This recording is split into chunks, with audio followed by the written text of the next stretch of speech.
Halo semuanya, perkenalkan nama saya Kristalenta Mailani Panjaitan dengan NIM 4243341009. Saya dari kelas PSPB 2024A. Adapun tujuan saya untuk membuat video ini adalah untuk memenuhi tugas mata kuliah Pendidikan Kewarganegaraan dengan dosen pengampu Bapak Muhammad Irfan MOR. Di sini saya akan mempresentasikan bab 5 yang berjudul Harmoni Kewajiban dan Hak Warga Negara. Mari kita simak. Hak asasi manusia atau HAM adalah konsep dasar yang sudah dikenal sejak lama. Salah satu tonggak sejarahnya adalah lahirnya Magna Carta tahun 1215 di Inggris yang membatasi kekuasaan raja dan memberikan jaminan hak dasar kepada rakyat. Sejak saat itu, gagasan tentang hak manusia terus berkembang, hingga kini menjadi prinsip universal yang berlaku di seluruh dunia.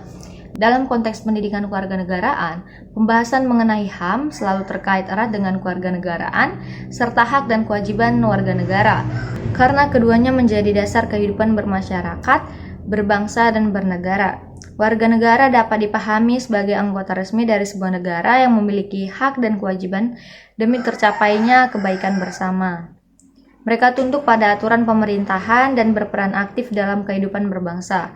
Di Indonesia, status kewarganegaraan diatur dalam Undang-Undang Nomor 12 Tahun 2006. Warga negara Indonesia sendiri dapat dibedakan menjadi 3, yaitu warga negara asli, warga negara asing, dan warga negara ganda.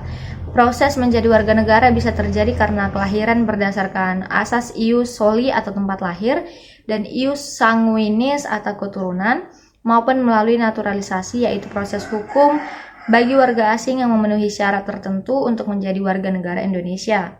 Atas kewarganegaraan di Indonesia didasarkan pada ius sanguinis sebagai asas utama, yang berarti kewarganegaraan ditentukan oleh garis keturunan.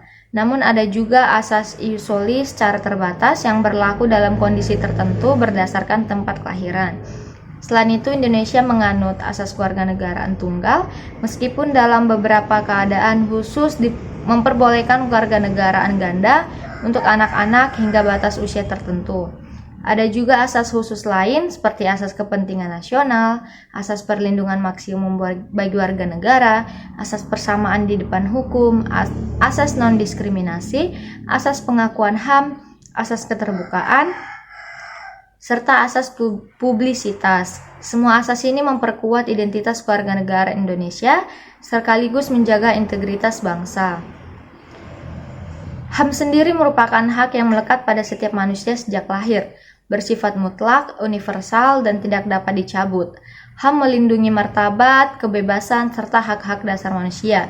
Dalam sejarahnya, beberapa tonggak penting perkembangan HAM antara lain Piagam Hammurabi, Magna Carta, Deklarasi Kemerdekaan Amerika tahun 1776, Revolusi Prancis tahun 1789, Atlantic Charter tahun 1941, hingga puncaknya Deklarasi Universal Hak Asasi Manusia yang disahkan oleh Perserikatan Bangsa-Bangsa pada 10 Desember 1948. Di sini terlihat bahwa HAM muncul sebagai respon terhadap tirani, penindasan, dan ketidakadilan yang terjadi sepanjang sejarah umat manusia. Prinsip-prinsip HAM mencakup universalitas atau berlaku bagi semua orang tanpa terkecuali. Tidak dapat dipisahkan satu sama lain, saling bergantung, saling terkait, menjunjung kesetaraan, dan menjamin non-diskriminasi. Negara memiliki peran penting untuk menghormati, melindungi, dan memenuhi HAM, terutama bagi kelompok rentan dalam masyarakat. Dalam konteks UUD 1945, hak-hak warga negara Indonesia diatur dengan jelas. Beberapa di antaranya adalah hak untuk diperlakukan sama di depan hukum, pasal 27 ayat 1, hak atas pekerjaan dan penghidupan yang layak, pasal 27 ayat 2, hak dan kewajiban dalam pembelaan negara, pasal 27 ayat 3, hak berkumpul, berpendapat, dan beragama, pasal 28 dan 29, hak ikut serta dalam pertahanan nasional, pasal 30, hak memperoleh pendidikan, pasal 31, serta hak atas kesejahteraan sosial dan jaminan keadilan sosial, pasal 33 dan 34. Namun di samping hak, setiap warga negara juga memiliki kewajiban yang tak kalah penting. Kewajiban tersebut antara lain menaati hukum, menghormati HAM orang lain, ikut serta dalam upaya pertahanan negara, serta menjalankan aturan yang berlaku secara adil dan demokratis. Dengan kata lain, hak dan kewajiban harus berjalan seimbang agar tercipta kehidupan bermasyarakat yang harmonis.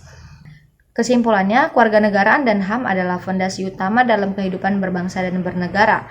Warga negara berhak mendapatkan perlindungan hukum, kebebasan, dan kesejahteraan, tetapi juga berkewajiban untuk menaati hukum dan berkontribusi terhadap negara.